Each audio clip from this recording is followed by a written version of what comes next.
ಓಂಕಾರದ ಬೇರೆ ಬೇರೆ ಅರ್ಥಗಳು ಹೇಗಾಗ್ತವೆ ಅಂತ ಅನ್ನೋದನ್ನು ನೋಡ್ತಾ ಇದ್ದೇವೆ. ಅಲ್ಲಿ ಶಿವರಾತ್ರಿಯ ಇಂದಿನ ದಿನ ನಾವು ನೋಡಬೇಕಾದದ್ದು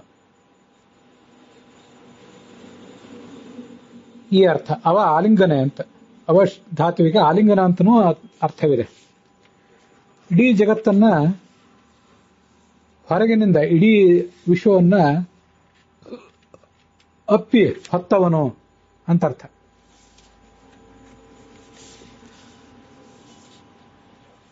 ಹನುಮಂತನನ್ನ ಪ್ರೀತಿಯಿಂದ ಆಲಿಂಗಿಸಿಕೊಂಡವನು ರಾಮಾವತಾರದಲ್ಲಿ ಅಂತ ಮತ್ತೊಂದು ಅರ್ಥವನ್ನು ಹೇಳ್ತಾರೆ. ಅದಕ್ಕಿಂತ ಮುಖ್ಯವಾಗಿ ಷಣ್ಮಹಿಷಿಯರು, ಜಾಂಬವತಿ ಮೊದಲಾದ 6 ಜನ ಮಹಿಷಿಯರು, 16,100 ಜನ ಗೋಪಸ್ತ್ರೀಯರು, ಇವರಿಂದ ಆಲಿಂಗಿತನಾದವನು ಅಂತ ಅರ್ಥ. ಲಕ್ಷ್ಮೀಧರಾಭ್ಯಾಂ ಆಶ್ಲಿಷ್ಟ ಉದ್ದದ್ಭಾಸುತ್ ಚಿದಾನಂದೈಕ ದೇಹವಾನ್ ಚಕ್ರಶಂಖಧರ ಪದ್ಮಧರೋ ಧ್ಯೇಯೋ ಹಮೀಶ್ವರ ಅಂತೇನು ಹೇಳ್ತಾರೆ. ಅಲ್ಲಿ ಲಕ್ಷ್ಮೀ ಮತ್ತು ಶ್ರೀದೇವಿ ಭೂದೇವಿಯರಿಂದ ಆಲಿಂಗಿತನಾದವನು ಭಗವಂತ ಅಂತೇನು ಇದೆಯಲ್ಲ, ಅದು ಬಹಳ ಪ್ರಧಾನವಾದಂತಹ ಅರ್ಥ. ಲಕ್ಷ್ಮೀ ಮತ್ತು ಧರೆಯರ ಆಲಿಂಗನಕ್ಕೆ ಸಿಕ್ಕವನು. ಲಕ್ಷ್ಮೀಧರಾಭ್ಯಾಂ ಅವ್ಯತೆ, ಇದು ನಾವು ಅನುಸಂಧಾನ ಮಾಡಬೇಕಾದಂತಹ ಮತ್ತೊಂದು ಪ್ರಧಾನವಾದಂತಹ ವಿಷಯ. ಭಗವಂತನನ್ನ, ಭಗವತಿಯನ್ನ, ಆ ಭಗವತಿಯ ರೂಪಗಳನ್ನ ಹೀಗೆ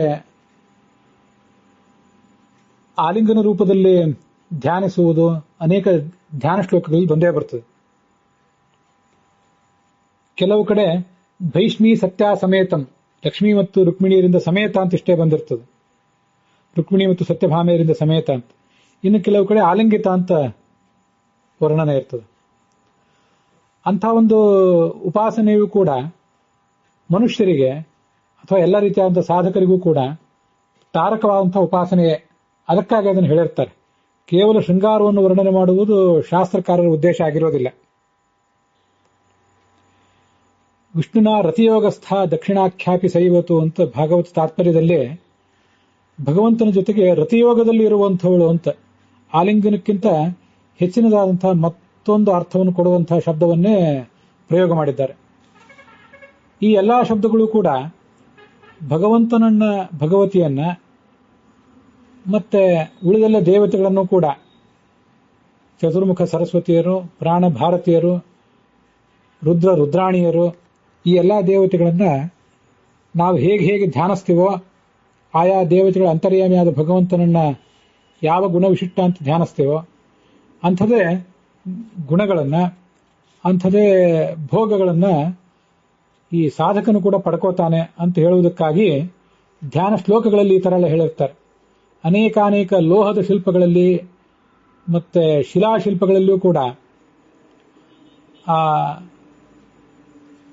ಲಕ್ಷ್ಮೀನಾರಾಯಣರ, ಶಿವಾನಿಯರ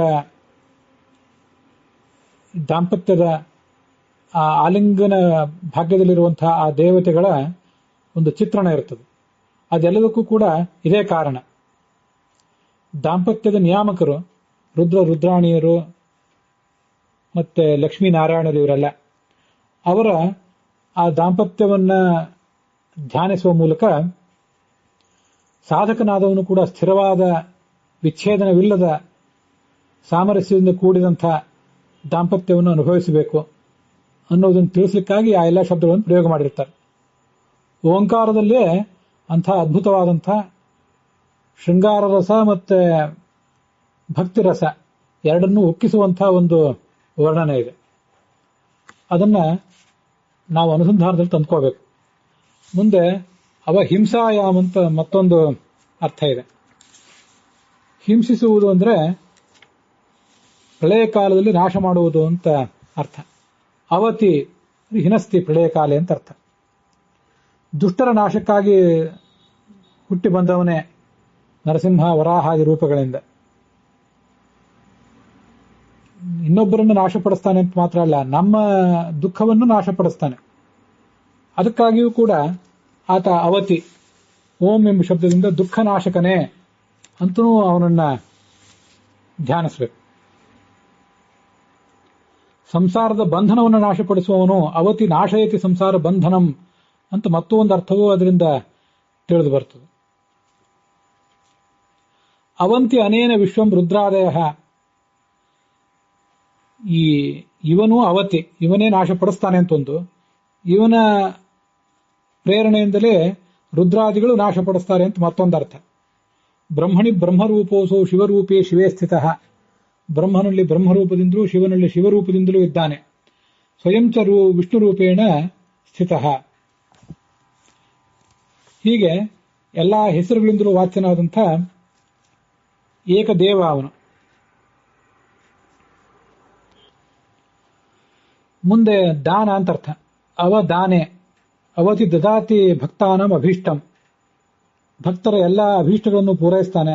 ಅವರಿಗೆ ಜ್ಞಾನಭಕ್ತ ವೈರಾಗ್ಯಾದಿಗಳು ಅಭೀಷ್ಟ ಆಗಿದ್ರೆ ಅವನ್ನೂ ಕೊಡ್ತಾನೆ. ಮುಂದೆ ಮುಕ್ತಿಯಲ್ಲಿ ಸುಖವನ್ನೂ ಕೊಡ್ತಾನೆ.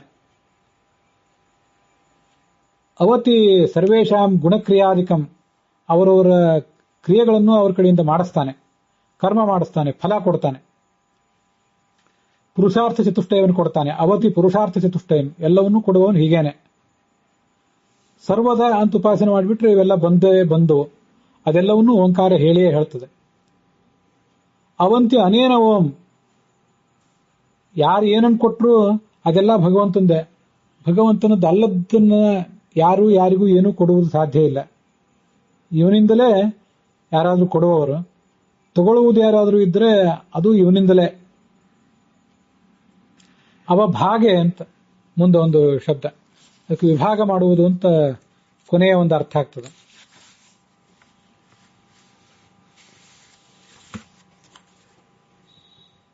ವಿಭಜತಿ ಚಾತುರ್ವರ್ಣ್ಯಂ, ಎಲ್ಲ ವ್ಯಕ್ತಿಗಳ ಸ್ವಭಾವ ಮತ್ತು ಕರ್ಮಗಳಿಗೆ ಅನುಸಾರವಾಗಿ 4 ವರ್ಣಗಳನ್ನ ವಿಭಾಗಿಸಿ ಹಂಚಿದವನು ಅವನು ಎಲ್ಲರಿಗೂ ಕೂಡ. ಪುಣ್ಯ ಪಾಪಗಳನ್ನು ಹಂಚಿಸಿದವನು ಅಂತ ಇನ್ನೊಂದರ್ಥ. ಧರ್ಮಸ್ತು ವಿಭಜತ್ಯರ್ಥಾನ್ ಉಭಯೋ ಪುಣ್ಯ ಪಾಪಯೋ ಅಂತ ಮಹಾಭಾರತದ ಮಾತು. ಧರ್ಮ ಶಬ್ದವಾಚ್ಯನಾದ ಭಗವಂತನೇ ನಮ್ಮೆಲ್ಲರಿಗೂ ಕೂಡ ಬೇಕಾದಂತಹ ಪುಣ್ಯ ಪಾಪಗಳ ಫಲವನ್ನ ಹಾಗಾಗಿ ವಿಭಾಗ ಮಾಡಿ ಕೊಡ್ತಾನೆ. ಪುಣ್ಯ ಮಾಡಿದ್ರೆ ಪುಣ್ಯದ ಫಲ ಕೊಡ್ತಾನೆ, ಪಾಪ ಮಾಡಿದ್ರೆ ಪಾಪದ ಫಲ ಕೊಡ್ತಾನೆ. ಮತ್ತೆ ತನ್ನನ್ನು ತಾನು ಅನೇಕ ವಿಭಾಗ ಮಾಡಿಕೊಂಡವನು ಅಂತನೂ ಒಂದರ್ಥ. ನಾನಾ ರೂಪಗಳನ್ನು ತೊಟ್ಟು ಈ ಜಗತ್ತಿನಲ್ಲಿ ನಾನಾ ಕ್ರಿಯೆಗಳಿಗಾಗಿ ಧಾವಿಸಿ ಬರುವವನು. ಅವತಿ ಪುಣ್ಯ ಪಾಪೇ ವಿಭಜ್ಯ ಫಲಂ ದದಾತಿ ಓಂ, ಈ ಅರ್ಥವನ್ನು ಈಗಾಗಲೇ ಹೇಳಿದೆ. ಕೊನೆಗಿರುವಂಥದ್ದು ಮತ್ತೊಂದರ್ಥ ವೃದ್ಧಿ ಅಂತ, ದಾನ ವೃದ್ಧಿಶು ಅಂತ. ಅವತಿ ವರ್ಧತೆ ನಿತ್ಯ ವೃದ್ಧೋ ಭವತಿ, ನಿತ್ಯ ಪರಿಪೂರ್ಣನಾದವನು, ಯಾವತ್ತೂ ಕೂಡ ಯಾವ ನ್ಯೂನತೆಯೂ ಇಲ್ಲದವನು. ಅವಂತಿ ಅನೇನ ಇತಿ ಓಂ, ಈ ಸಾಧಕರಾದವರೆಲ್ಲರೂ ಕೂಡ ಇವನ ಮೂಲಕವೇ ಅಭಿವೃದ್ಧಿಯನ್ನು ಪಡೀತಾರೆ.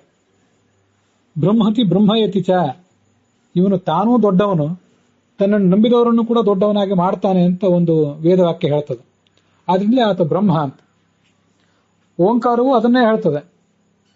ಉಳಿದೆಲ್ಲಾ ಶಬ್ದಗಳು ಏನನ್ನು ಹೇಳ್ತಾವೋ ಅದನ್ನೇ ಓಂಕಾರ ಹೇಳ್ತದೆ. ಪ್ರತಿಯೊಬ್ಬರನ್ನು ಬೆಳೆಸುವವನು, ಬೆಳೆಸಿ ಅವರಿಗೆ ಸದ್ಗತಿಯನ್ನು ಕೊಡುವವನು.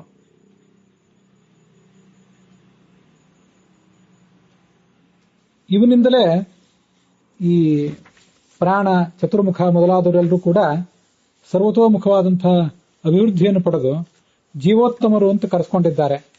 ಆದ್ದರಿಂದ ಈತ ಓಂ ಅಂತ ಮತ್ತೊಂದು ಅರ್ಥ. ಹೀಗೆ ಸುಮಾರು 60 ಅರ್ಥಗಳನ್ನು, ಇದರಲ್ಲಿ ಕೆಲವು ಅರ್ಥಗಳನ್ನು ನಾನು ನನ್ನ ಮತಿಯಿಂದಲೂ ಹೇಳಿದೆ. ಅನೇಕ ಅರ್ಥಗಳು, ಹೆಚ್ಚಿನ ಅರ್ಥಗಳೆಲ್ಲ ಗೋವಿಂದಾಚಾರ್ಯ ಹೇಳಿದ್ದೆ. ಎಲ್ಲವೂ ಅವ ಎಂಬ ಧಾತುವಿನಿಂದ ಬಂದದ್ದು. ಊಯಿದಂತು ಸಂತಾನ ಎನ್ನುವ ಧಾತುವಿನಿಂದ ಮತ್ತು ಕೆಲವು ಅರ್ಥಗಳನ್ನು ಕೂಡ ನಾವು ಈ ಹಿಂದೆ ನೋಡಿ ಮುಗಿಸಿದ್ದೇವೆ. ಹೀಗಿದು ಓಂಕಾರವನ್ನು ಅಖಂಡ ಶಬ್ದವಾಗಿ ಪರಿಗಣಿಸಿದಾಗ ಅದರಿಂದ ಸಿಗುವಂತಹ ಅರ್ಥಗಳು. ಅಕಾರ, ಉಕಾರ, ಮಕಾರ ಅಂತ ಅದನ್ನು ಪ್ರತ್ಯೇಕವಾಗಿ ವಿಭಾಗ ಮಾಡಿದಾಗ ಅದರಿಂದ ಮತ್ತೂ ಅನೇಕ ಅರ್ಥಗಳು ತಿಳಿದು ಬರ್ತವೆ. ಅದನ್ನ ಈ ಮುಂದಿನ ಭಾಗದಲ್ಲಿ ನೋಡೋಣ. ಈ ಭಾಗ ಇಲ್ಲಿಗೆ ಸಮಾಪ್ತವಾಗಿದೆ.